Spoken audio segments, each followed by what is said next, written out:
¿Cuántos pueblos están siendo despoblados en México por culpa de los narcos?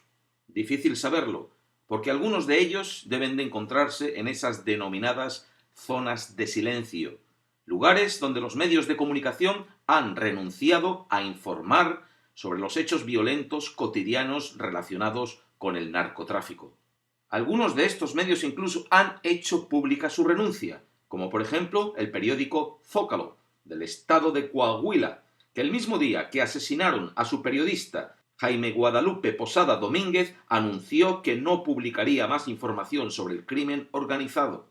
Una medida para proteger a sus periodistas, argumentó. Puede, pero una victoria del miedo, un triunfo para el crimen, cimentado por la propia estrategia del gobierno mexicano de hablar menos sobre la violencia que sufre el país. Así que la pregunta vuelvo a dejarla en el aire. ¿Cuántos pueblos están siendo despoblados en México por culpa de los narcos?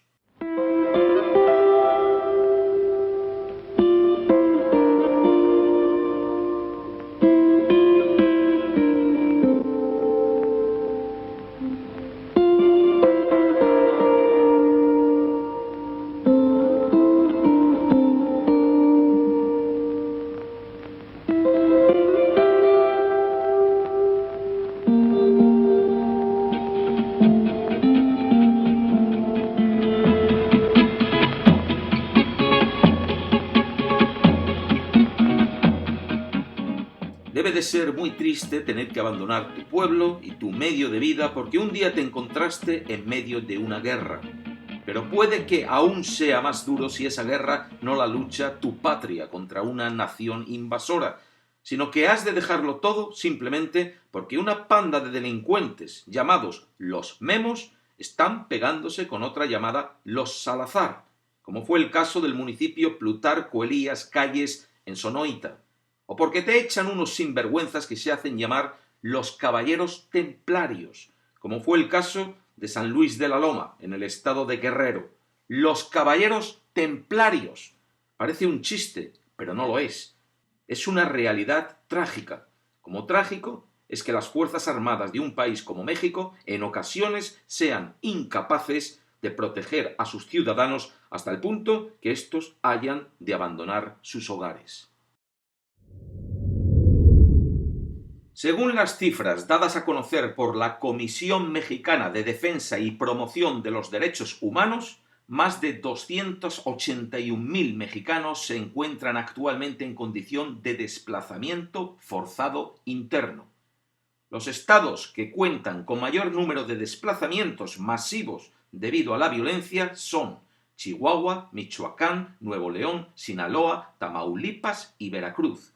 En otros estados como Chiapas, Guerrero y Oaxaca, los desplazamientos también se deben a conflictos entre comunidades indígenas, así como de carácter religioso o político. Junto a El Salvador, Honduras y Guatemala, México tiene la mayor tasa de desplazamiento de la región. En áreas a lo largo y ancho del país, los narcos se hacen con las zonas que más les convienen para sus fechorías y se deshacen de quien se interponga en su camino. Leopoldo Soberanis, Don Polo, empresario y activista de San Luis de la Loma, en el municipio de Tecpan, estado de Guerrero, dice que mucha gente de esta comarca tuvieron que abandonar sus hogares cuando células del cártel de los Caballeros Templarios del vecino estado de Michoacán se desplazaron a la zona asesinando gente para buscar el control de la misma. Esta es una zona propicia para la siembra de la amapola que produce el opio. La Palapa, Juamilito, Cuauhlotal, El Banco, Ojo de Agua, La Ciénaga, al menos 20 pueblos han sido abandonados en esta sierra. Quienes aún residen en la zona denuncian no solo los asesinatos de los sicarios, también los abusos de las propias Fuerzas Armadas.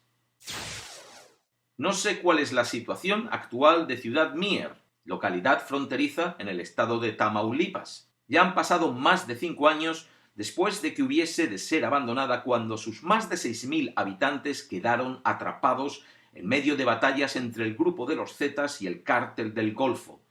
Solo 3 años después de que la Secretaría de Turismo de México le otorgase el título de Pueblo Mágico, En el año 2007, Ciudad Mier pasó a ser denominada Pueblo Trágico. Durante un tiempo, Ciudad Mier fue un pueblo fantasma que comenzó a recuperar su población con la presencia de las Fuerzas Armadas.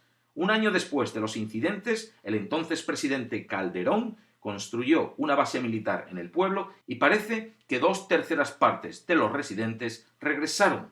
Repito, ignoro cuál es la situación actual, igual que ignoro cuál es la situación en otras localidades fronterizas de este estado de Tamaulipas, localidades como Camargo, Vallehermoso y el mismo Reynosa, que sufren las consecuencias de la violencia de los narcos.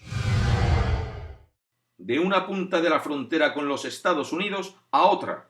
Mencionaba Sonoita, en el estado de Sonora. Esta es una zona de tráfico de drogas, de armas, de dinero y cruce de migrantes ilegales. Los enfrentamientos entre las células del cártel de Sinaloa son constantes.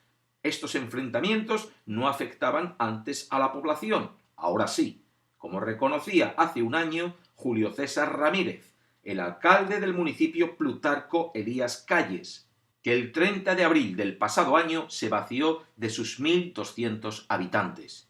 Ese día, un enfrentamiento entre sicarios en las cercanías del pueblo dejó más de 40 cuerpos tendidos en el kiosco de la plaza. Algunos de los habitantes nunca regresaron. ¿Cuántos pueblos se vacían en México por la violencia?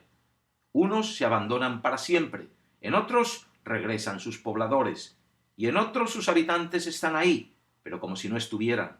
Hay días que no salen a trabajar, a comprar, a llevar a sus niños a la escuela. Hay días cuando los cárteles gobiernan, o cuando deciden si el pueblo va a seguir existiendo o no, como es el caso de Tierras Coloradas, un pueblo en las montañas del estado de Durango, cuando sus pobladores, indígenas de la etnia tepehuana, vieron llegar las camionetas de los sicarios del cártel de Sinaloa, huyeron.